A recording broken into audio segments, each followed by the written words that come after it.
Mi nombre es José Ramón Melgarejo, conocido más por Oveja. Hace como 40 años mi viejo tenía una enfermedad que se le hacía unos pozos así en los cuartos, y de ahí se le inflaba y le salía trocito de huesos, así horquillitas de huesos, 10, 12 huesos. Lo analizaban los doctores, llevaron a Buenos Aires, nunca supieron qué era eso. Hasta que un día yo vivía en el barrio de La Lata, estaba en una bomba, se presenta un hombre todo vestido de blanco, cabello largo blanco, barba blanca, una túnica blanca, hojotas o tipo alpargata era, blanca, todo blanco era. Llegó preguntando que era, diciendo que era el abuelito del Chaco, que era un sanador y que él venía a sanar a una persona ahí en el barrio. Yo tenía 11 años. Yo me quedé sorprendido cuando lo vi al tipo, y una señora que vivía ahí al lado de una bomba, yo estaba sacando agua, me dijo: a tu papá le anda buscando, seguro que a tu papá. La señora de la nena Ortiz, la mujer de Ángel Benítez. Y bueno, lo llevamos al señor para que lo vea mi papá. Se presentó, tenía un diario en el que él había sanado en Tirol, en Fontana, y bueno, y ahora venía para Margarita, que él se iba para el Paraguay. Bueno, le llevamos donde estaba mi viejo, y él estaba sufriendo demasiado. Cada 3 o 4 meses le salía esas cosas, y se arrastraba como perro. Y el tipo se presentó delante de mi mamá y de mi papá y le dijo que era el abuelito del Chaco, y le hizo poner, 3 círculos hizo un círculo donde le paró mi mamá, un círculo donde le paró mi papá y un círculo donde él estaba, y hizo un caminito así de víbora. Y le dijo: si yo me voy a poner de espalda, me vendan los ojos, y si yo me voy para el lado que está vos, donde está el enfermo, se va a sanar, o si no, no se va a sanar, le dijo. Bueno, y entonces se le ató con una venda negra, y empezó a caminar de espalda. Se le dio vuelta así como para marearlo, y empezó a caminar de espalda por la vía que hizo él, y se fue directo hasta donde estaba mi viejo. Él lo empezó así, lo rezaba como si fuera que lo estaba orando, y como que lo estaba curando. Bueno, después de eso, le dijo que se iba a sanar, y mi mamá le quiso pagar. No teníamos mucha plata, pero ella le quería pagar, y él no le quiso cobrar nada. Le dijo que él andaba curando, que andaba sanando, y que se iba hasta Paraguay, tenía el recorrido. Bueno, entonces todo el barrio ahí se juntaron, le vieron al hombre, y lo curó, y agarró, se fue por el camino de ahí del barrio de La Lata para donde era el matadero viejo, y se habrá ido 600, 700 metros, y el hombre desapareció por completo. No se supo nada, nadie supo nada. Y bueno, y la incógnita era qué pasaría con mi viejo. A la noche él le agarró así como fiebre, temblaba todo, como si fuera que ya no iba a amanecer más vivo. Y vinieron todos los compañeros de él, estaban esperando la hora, porque él ya se iba, los doctores ya nos decían que él ya no iba a vivir más. Y pasó así, toda la noche estuvieron los compañeros. Al otro día, a las 7 de la mañana, se sentó en la cama se sentó en la cama, y de ahí es algo increíble. No le pasó más eso, lo que le pasaba en las piernas. Desde ese momento se terminó el calvario que él vivía. Y por eso quería contarle esto, porque es algo que sucedió y que vieron muchísima gente ahí en el barrio de La Lata. Mira, yo estuve investigando por Google, mirando diarios viejos del territorio, y él tenía un diario en las manos, y él se presentó como el abuelito del Chaco, pero la verdad que no encontré ninguna información más. Pero desde ese día mi papá dejó de sufrir esa cosa que le estaba pasando. Mucha gente a lo mejor no creerán, pero ahí en el barrio de La Lata muchísimos lo vieron. Vieron, era una cosa increíble, era una persona de otro mundo. Tenía con la intención de sanar personas, que él tenía que hacer el recorrido desde Fontana hasta Paraguay.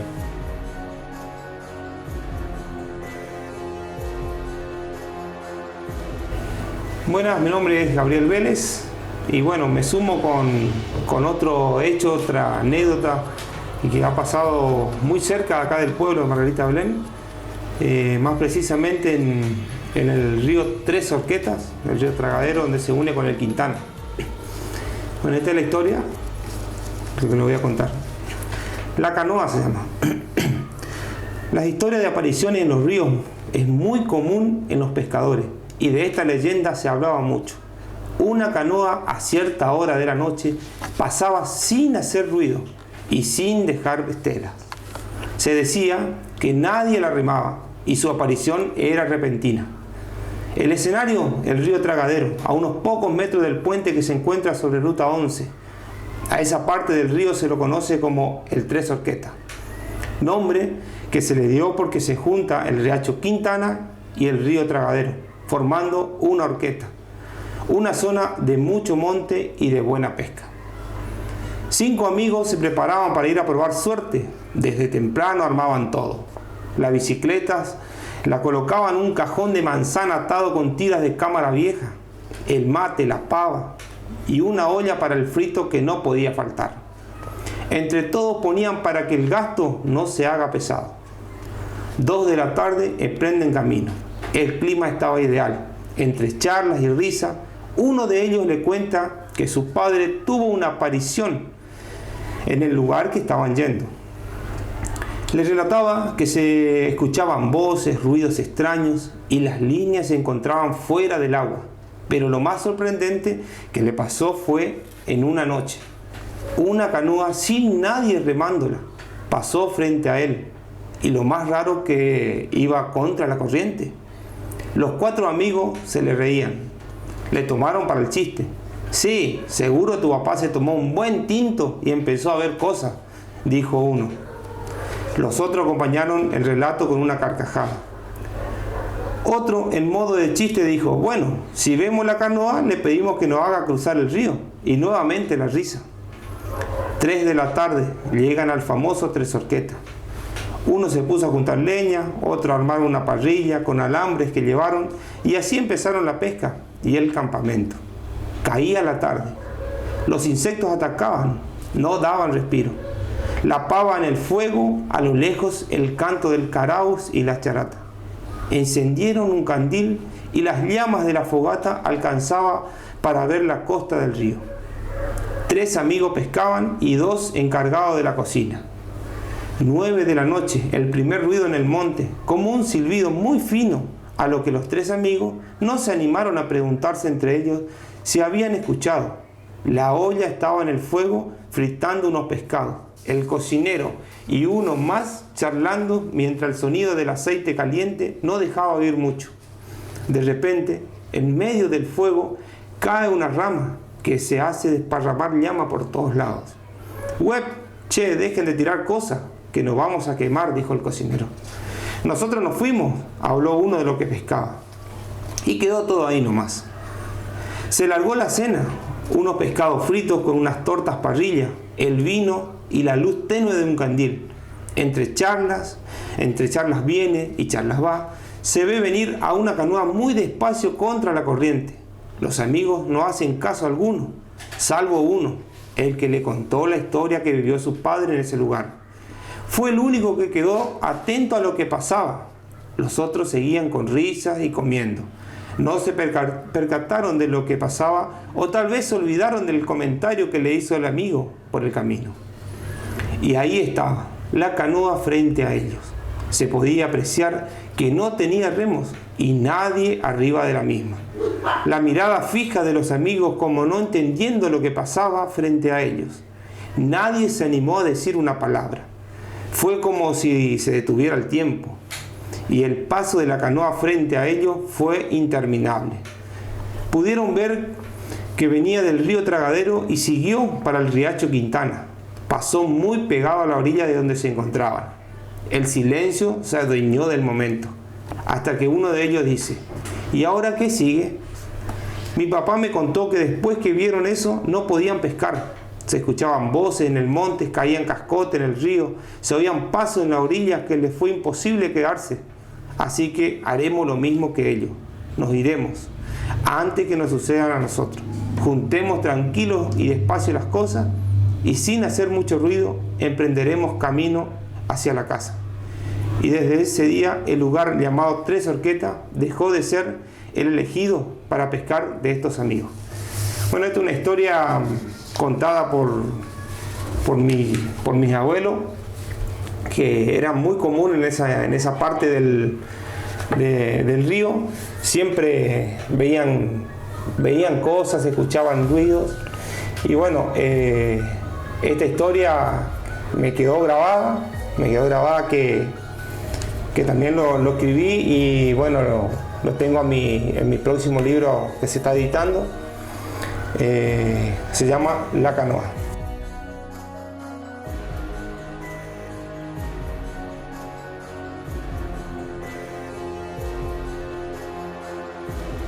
Soy Aldo Darío Bernal, más conocido por El Pollo. Es un hecho que ocurrió en Colonia Campo Rossi en el año 1926. El profesor Omar Fernando Rosso había hecho un artículo sobre esta persona que se llamaba Polinaria Gamarra y terminó suicidándose, ahorcándose en una isleta de Talas en Campo Rossi.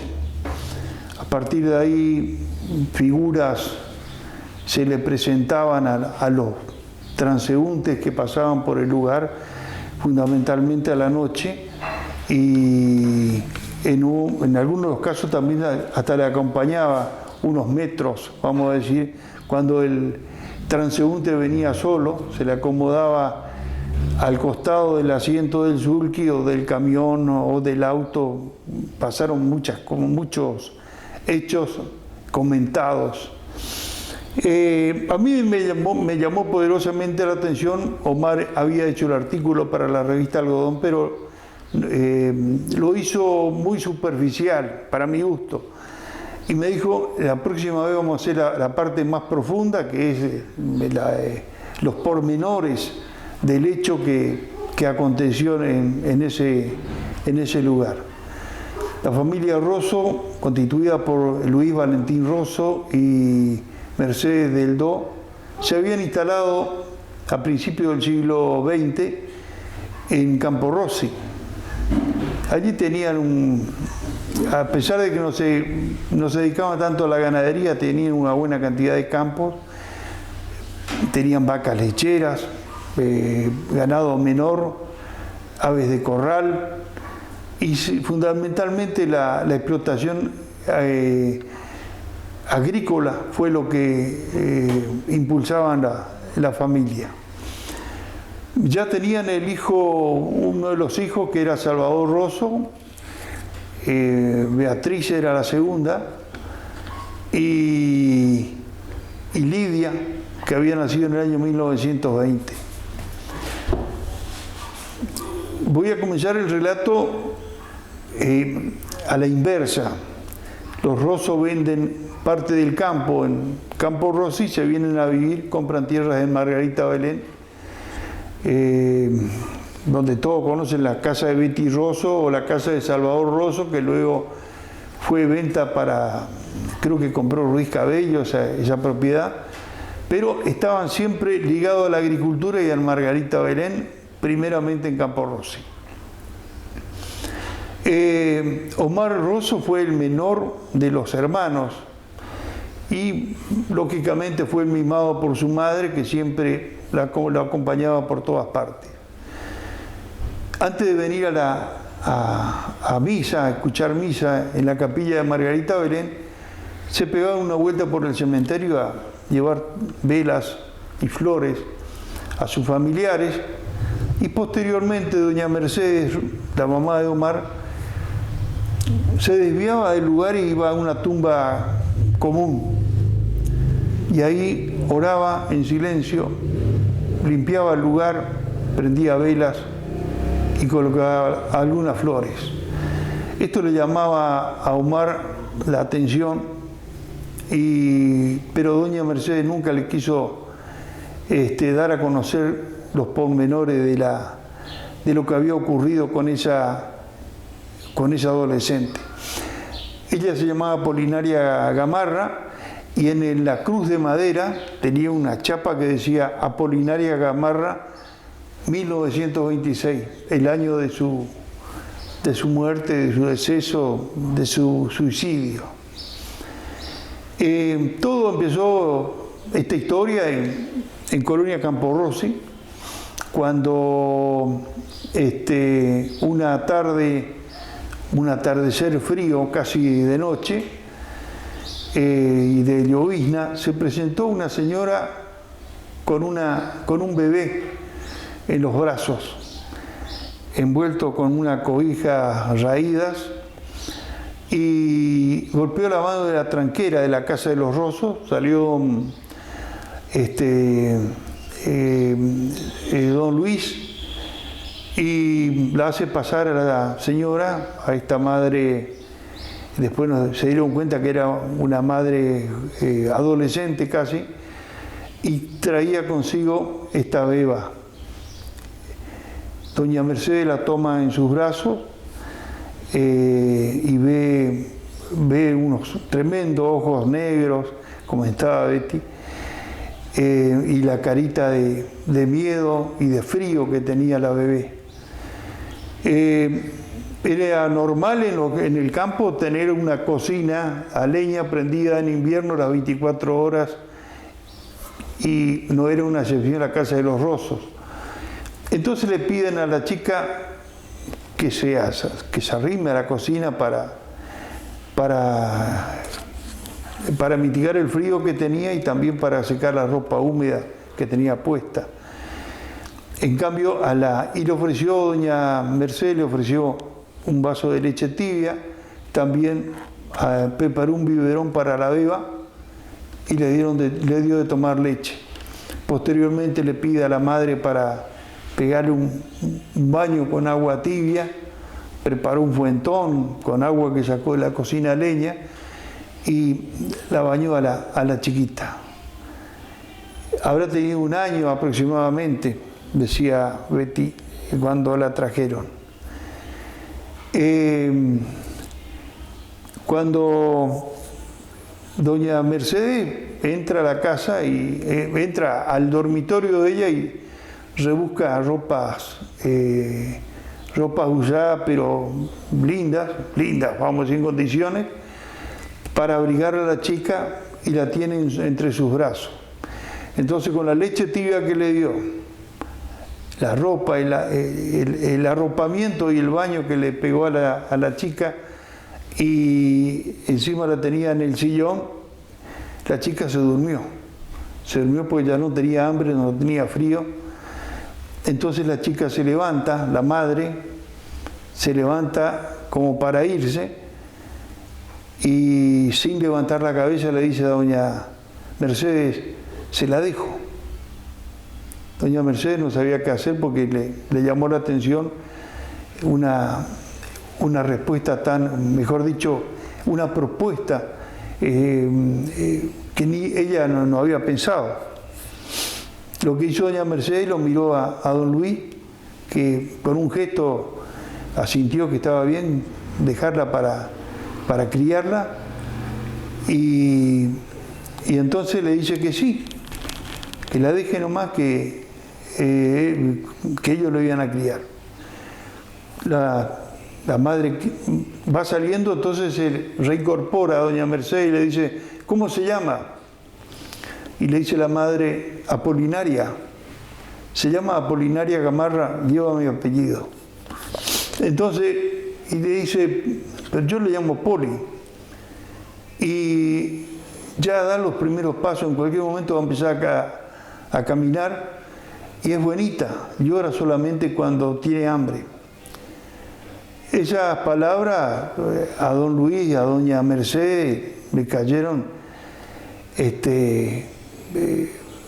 le reconfortaron para continuar con la idea de tener a la chica y criarla con ellos. Bueno, la madre se fue, nunca más apareció, nunca más se supo de ella, y el Poli se crió en una bien sanamente, bien físicamente y espiritualmente, ya que la familia Rosso profesaba una profunda fe religiosa y estaban en todos los actos. Es más, ellos preparaban la jardinera para llegarse a misa domingo por medio en la capilla de San Antonio de Tres Horquetas. Todavía la capilla de Margarita Belén no funcionaba porque comenzó en el año 1935. Entonces, el lugar cercano donde podía la gente del campo o la gente del pueblo asistir a misa era la capilla de San Antonio de Tres Horquetas. Allí se celebraba los 15 de agosto el Día de la Virgen antes. Y ese día eran los días que se tomaba la comunión. En una oportunidad asisten a ese acto tan importante para los que profesan la fe religiosa católica, y a Poli le llamó la atención. Y le llamaba, madrina le llamaba a doña Mercedes, y padrino le llamaba a don Luis. Y le dicen: madrina, ¿podría yo estar con ellos así, tomar la primera comunión? Por supuesto que sí, le dice Mercedes. La tomó del brazo y la llevó a conversar con el sacerdote por el tema de la catequesis que tenía que cumplir. Entonces el sacerdote le dice: doña Mercedes, no se haga problema por eso.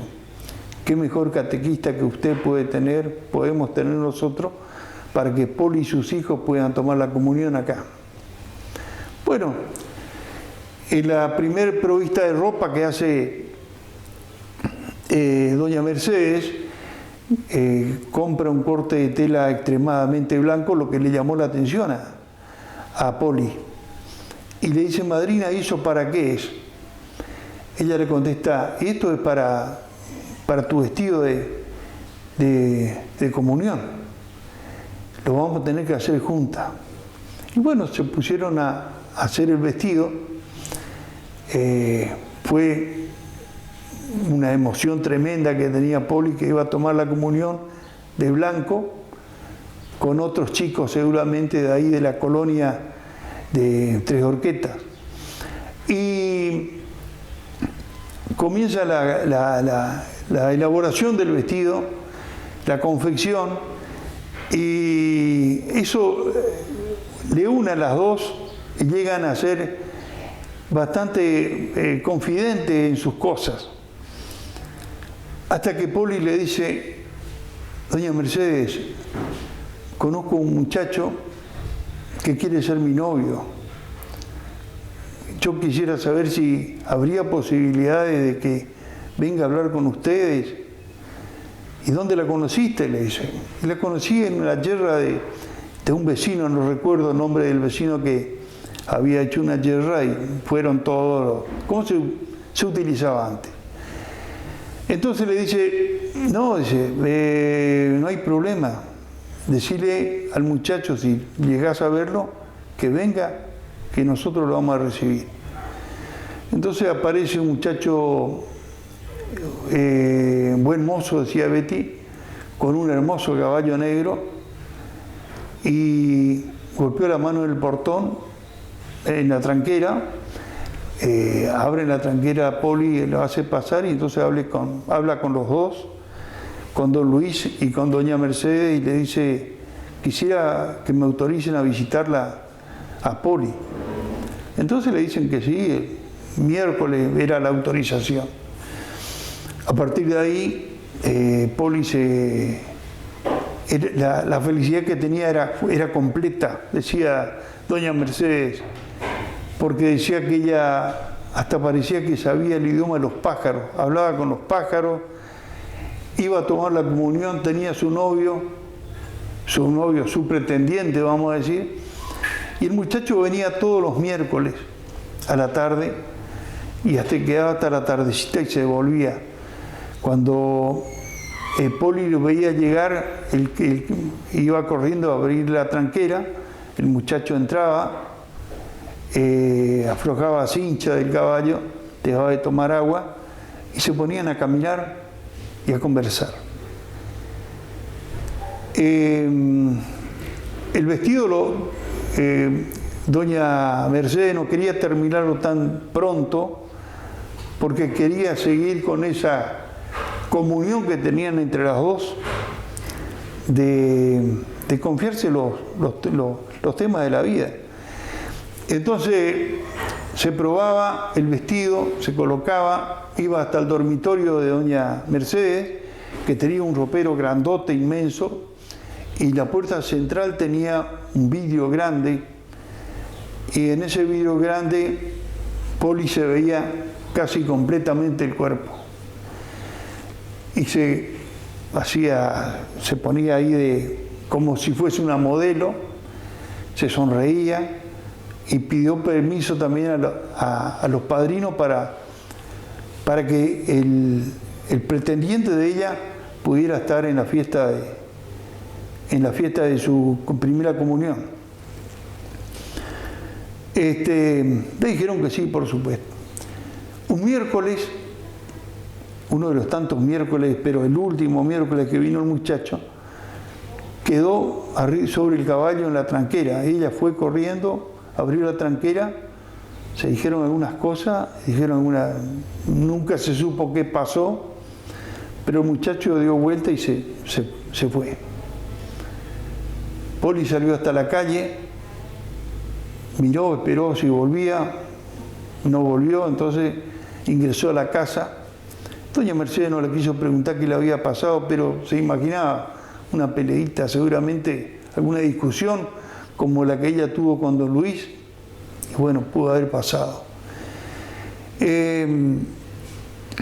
Después pasó otro miércoles, Poli salía a la tranquera, salía hasta la calle, y ahí hacía visera con su mano derecha sobre su frente, miraba de un lado del camino y del otro lado. Quedaba un rato esperándolo y él no aparecía. Y bueno, fueron varios los miércoles, pero ella ya había perdido interés inclusive por el vestido, que tanto le había entusiasmado de tomar la primera comunión. Y una mañana Poli sale se va hasta el lugar donde solía ordeñar las vacas, en una isleta de tala, y con una manea de cuero que utilizaban para manear las vacas para el ordeñe, se ahorca en la rama de una tala. La salen a buscar porque se demoraba en volver, hasta que la encuentra Betty, y comienza a gritarle a los hermanos. A todo esto ya la gente de Campo Rossi estaba alertado por la falta de Poli, que ya era conocida por mucha gente. Aparte era una excelente persona, decían todos, coincidían, una adolescente, y cuando la encuentra, Betty comienza a gritar, y entonces viene Mercedes y viene Salvador. Entonces le piden a Salvador que le baje. A todo esto también estaba don Toledo, un vecino, Mario Salvador Toledo, y ayudan a bajar el cuerpo a Salvador. Queda en custodia del cuerpo toda la noche ahí Mario Salvador Toledo, cuidando de las alimañas, inclusive de los perros que podía haber por ahí. Y Salvador se va a buscar la policía en Costa Guaycurú, porque nosotros teníamos dependencia hasta el año 32 de la policía de Costa Guaycurú. Posteriormente, en el año 32, recién tenemos destacamento en Margarita Belén. Costa Guaycurú está cruzando el puente nacional por la ruta 1, a la mano izquierda donde está Gendarmería ahora. Ese era el destacamento que cubría todas esta zona. Bueno, el vestido siempre, cuando se terminaba de probar Poli, se lo envolvía en un gran papel de astraza grueso que habían conseguido en una de las compras, y la ponían en el ropero del dormitorio de doña Mercedes. Y en esa oportunidad pusieron el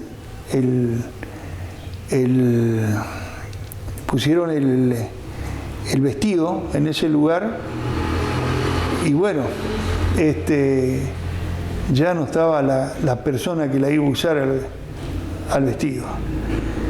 Y a los 2 o 3 días, doña Mercedes se despierta, tiene como una pesadilla, se sienta en la cama, que no era una pesadilla, sino que le pregunta a don Luis: ¿qué te pasó? ¿Qué pasa? La soñé la Poli, estaba acá enfrente mío, frente al ropero, frente al espejo grande donde siempre se miraba el vestido, y se dio vuelta, tenía el vestido en la mano, me dijo: madrina, ¿lo puedo llevar? Y yo le dije: sí, Poli, sí, es tuyo. Entonces don Luis hace un comentario y los dos coinciden de que ese vestido, el mejor destino que podría tener era entregarle al sacerdote de la capilla San Antonio para que le done, le otorgue a una persona carenciada, que había muchos también, para que haga uso del vestido de Poli. Pero cuando se levantan el otro día, encuentran el papel de astraza en la mesa del comedor vacío. Buscan en el ropero del vestido y ya no estaba más. Y interrogó a los hijos si ellos sabían algo. Nadie vio nada, nadie supo nada. La historia termina cuando desde el islote de Tala, una figura de noche apareció, una figura de blanco, era Poli, se supone que vestida con el vestido de comunión, que nunca lo pudo concretar, de tomar la comunión para ese 15 de agosto tan esperado. y se cruza hasta la mitad de la calle, la figura, haciendo visera con la mano derecha, mira de un lado y de otro el camino, y se vuelve a esfumar como una figura fantasmagórica. Varios fueron los relatos de la gente que le había ocurrido esto, que si alguno no la acompañaba, pero aparecía, otros llegaban hasta el lugar, le prendían velas, le acercaban flores, le dejaban una oración para poder transitar tranquilo. Ella nunca molestó y hoy a casi 100 años de ese hecho, porque ocurrió en 1926, ella seguramente sigue esperando que aparezca ese joven apuesto, de ese cabello negro hermoso. Entre uno de los tantos comentarios que hubo de un señor de apellido Loquet. El artículo de Omar estaba leyendo en la radio, cuando teníamos la 1 de mayo, y en un programa de un sábado que hacía, y me llama por teléfono una chica, me dice, yo soy nieta de Loquet, no recuerdo el nombre de Loquet, pero lo recuerdo Loquet perfectamente bien, tenía un camioncito, tenía una voz gruesa, te daba miedo, me acuerdo tenía faja, tenía un 38 en la cintura, y dice, mi abuelo venía transitando y se le apareció la Apolinaria en la calle, y él aminoró la marcha para no atropellarla, pero no le dieron los frenos. Y lo que pasó fue que Apolinaria, como si fuese una nube, se la acomodó al costado de su vehículo y lo acompañó unos 500 metros. Me decía la chica, mi abuelo mascaba, mejor dicho, un cigarro, siempre tenía un cigarro prendido a la mitad, y cuando llegó a la casa se bajó del camión, le comentó lo que había ocurrido y también le comentó que se había tragado el cigarro del susto que se pegó.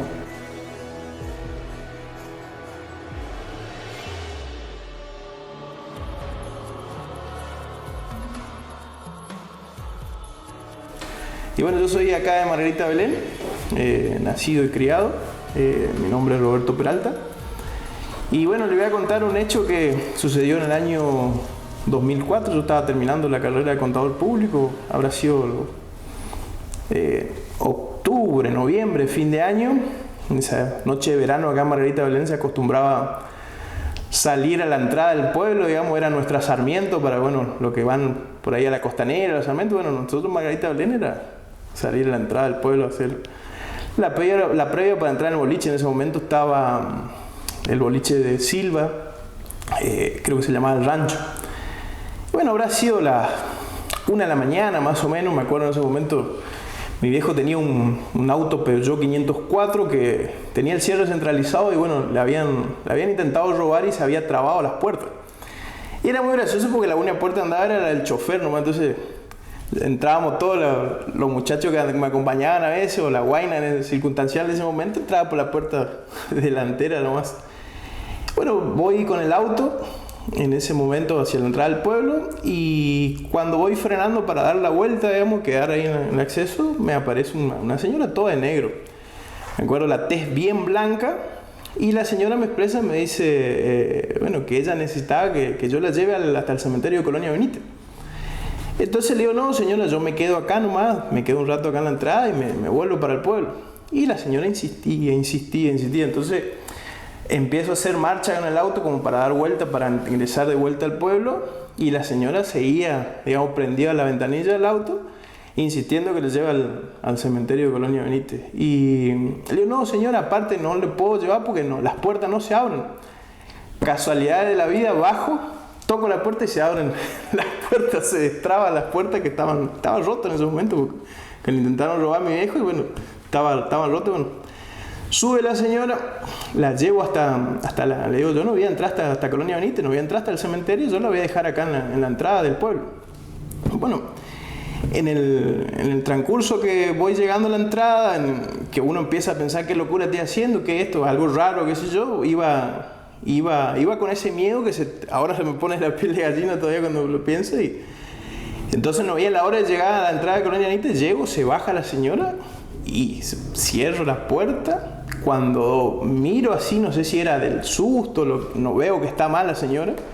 Bueno, estaba todo oscuro, obviamente, en ese momento no estaba iluminado el acceso de Colonia Benítez y me vuelvo al pueblo.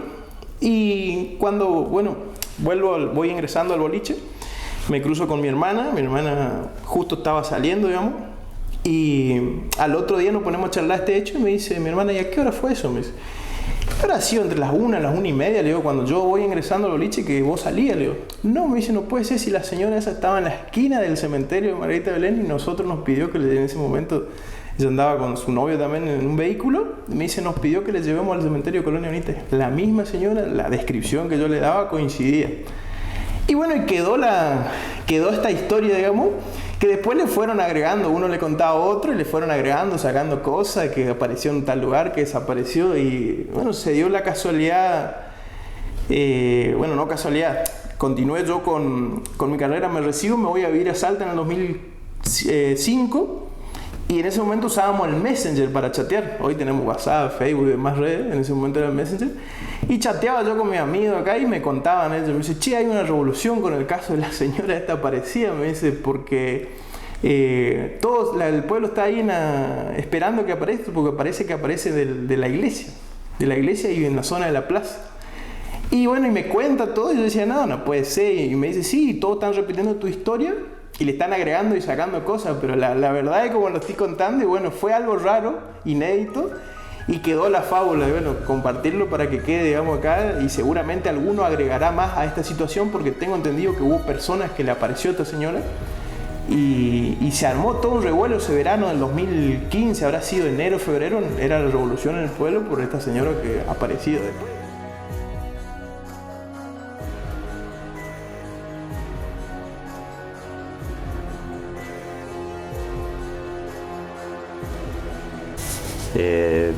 Soy Jorge Armando Bruno y me sumo a la historia de los aparecidos. Había una casa abandonada, una casa antigua, y hubo unos años que sembramos sorgo. Sabíamos que por dicho que en esa casa había ruidos, que nadie quedaba en esa casa. Y vinieron los maquinistas para cosechar el sorgo y los pusimos, le dimos esa casa para que ellos para que vivan, para que estén esos días. Entraron a la tardecita y a la mañana temprano amanecieron en la quinta, abajo de las plantas, estaban durmiendo. Y le dijimos que están locos que ellos, que me dijeron, no, los locos son ustedes que nos dan una casa que no se puede dormir. Ruido, que le abrían las puertas, se abrían las puertas de la casa. ¿Y con eso ustedes convivían? Porque vivían después ustedes, la familia. Claro, después de un tiempo con mi hermano, con Pirulo, con Pepe, que es el que no está más con nosotros, fuimos a habitar esa casa nosotros. Y sí, es cierto, hay varios amigos que estuvieron ahí que también se deben acordar de los ruidos que había. A la noche estaba durmiendo y sentía que tiraban un ladrillo arriba al techo y se desgranaba todo, pero en el piso no había nada nunca. No quedaba nada, si no sentía que andaban animales toda la vuelta a la casa y nunca había una pisada de un animal. Y antiguamente sí dice que eso era como un almacén antes, parecía ahí. Eso no lo tengo bien seguro.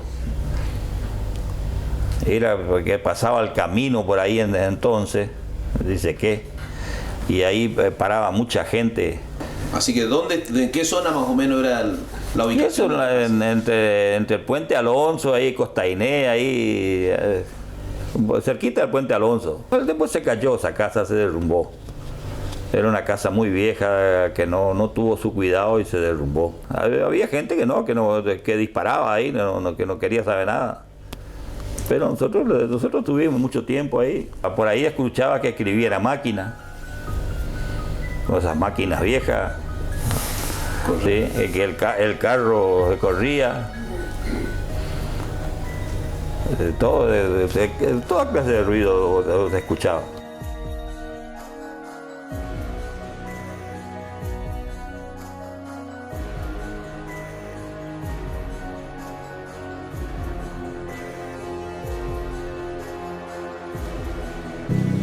Bueno, mi nombre es Gonzalo Eduardo Martín, nacido en Margarita Belén, más me conocen por Gomadera, y bueno, quiero contar un relato que hubo, historia que me pasó en mi vida, en mis 60 años que tengo. Lo voy a acordar que estuve en la fuerza policial, hace 15 años atrás por lo menos. Yo estaba en la policía, estaba trabajando en Margarita Belén, y nos llama urgente, para un vehículo y nos llama que en la ruta 11 sobre el riacho Ortega un accidente de tránsito. Nos estuvimos al lugar, llegamos a ese lugar y sí, sinceramente era una camioneta, le agarra un camión a una familia que venía de Las Palmas. En eso venía un nenito de 10 años y bueno, y se ahogó en el Ortega. No me pregunte los años, pero hace 15 años más o menos, no me acuerdo bien, y se ahogó y bueno, y nos fuimos a la búsqueda, como yo andaba trabajando para la policía entonces, y empezamos a recoger a ver si podíamos encontrar ese cuerpo. Tuvimos 21 días ahí trabajando en el Ortega. A lo último vino los hombres rana para poder encontrar, y efectivamente encontramos el cuerpo sobre un aromito ahí, el nenito, y bueno, y se le llevó y se cumplió. Y bueno, y después, como a mí me gusta mucho la pesca, con un grupo de amigos organizamos unas pescas hacia el Ortega. El señor Roberto Peralta, Amarilla, y justamente la mamá de Roberto Peralta. Nos instituimos hasta una boca que se llama la Boca del Ortega y el Huaycuru.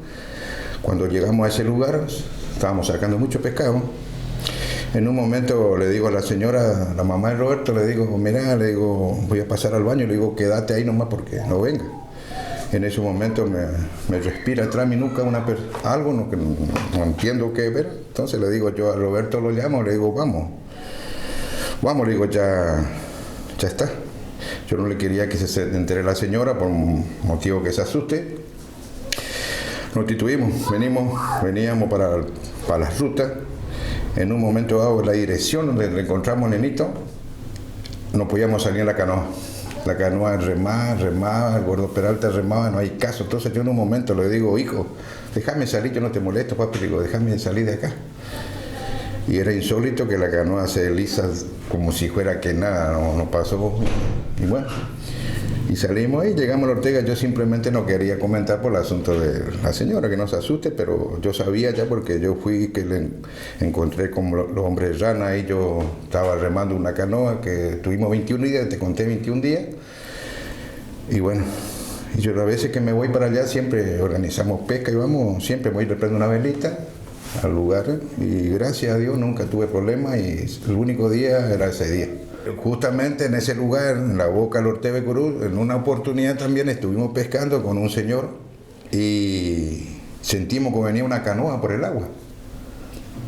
Como sentí los remos que venía y pasó adelante de nosotros, alumbramos y no era nada, ni el agua se movía y todo, y muchas cosas.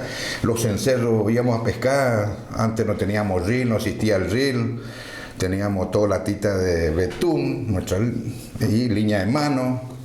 Y poníamos los palitos y le poníamos el betuncito ahí y sonaba, íbamos y nada, estaba la línea muerta, aunque a veces la línea encontrábamos afuera, y eso es verdad, hay mucha gente que sabe, es una cosa histórica, hay la Boca del Ortega y Curú, más cuando está tiempo feo, imposible de estar ahí.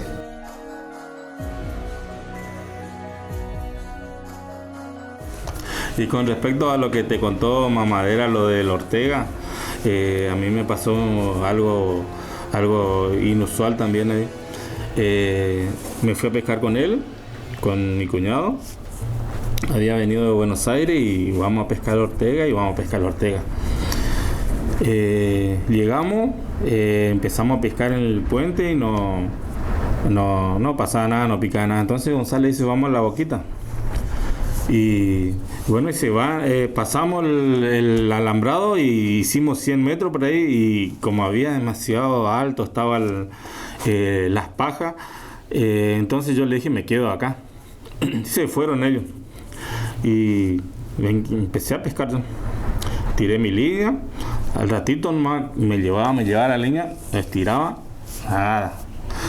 Me hizo por lo menos 10 veces eso y nada, no sacaba nada. Yo tenía mi bolso atrás de mí, así al lado de la barranca, y estaba yo en el costadito ahí, de golpe nomás mi bolso al agua. Cayó en el agua mi bolso, mi campera. Yo no podía entender qué es lo que pasó. Entonces agarré mi bolsito, agarré mi campera y salí a la ruta. Y lo esperé a ellos ahí en la ruta. Hacía frío, mi campera toda mojada. Yo me quedé esperándole. Después ellos vinieron, no le conté nada, no le dije nada, hasta que llegamos a Margarita. Después el otro día me senté a hablar con él. Y ahí le dije que me pasó eso. Y me dice él que ahí había fallecido un nene de 11 años y que siempre pasaba eso, que la gente que iba escuchaba cosas, veía cosas, y bueno, a mí me pasó eso.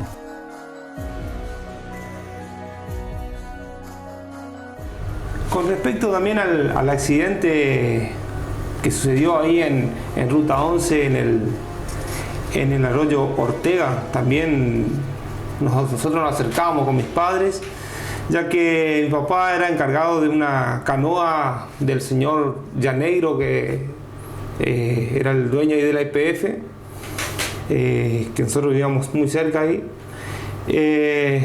Íbamos nosotros todos los días, porque mi papá era el encargado. Y bueno, pasaron muchas personas. Recuerdo que una señora vino con un vasito de agua, trajo un vaso de agua y dijo que el cuerpo se fue de esa parte, del cuerpo del chico que cayó al río. Y una tarde viene se acerca un sacerdote, se arrima al puente Ortega, saca un pan y hace una oración. Nos pide que nos unamos todos los católicos a la oración del sacerdote, y llama al jefe encargado de la búsqueda, que se pongan a seguir al pan. Y en eso tira el pan. El que conoce el riacho Ortega sabe que es muy caudaloso. Era tiempo de creciente, corría muchísimo, y larga el pan desde el puente el sacerdote, y el pan se pierde en el monte. Y yo no recuerdo si a la media hora más o menos el pan venía por el costado contra agua. Se acercó el pan a aproximadamente 20 metros del puente, que ahí estaba un puente viejo. Recuerdo que había un puente viejo ahí, y empezó a dar vuelta el pan ahí, y el sacerdote le dijo que ahí estaba el cuerpo. Y ahí fue lo que lo encontraban al chico, que estaba enredado en, creo que unas ramas ahí abajo. Pero lo increíble del poder del pan, del sacerdote, de la creencia, como con el río tan caudaloso se vino en contracorriente, por el costado venía el pan y quedó dando vuelta en ese lugar. Es algo increíble, y esto es para agregar al comentario del señor González, que hizo una referencia de ese acontecimiento. Así que bueno, quería agregar eso.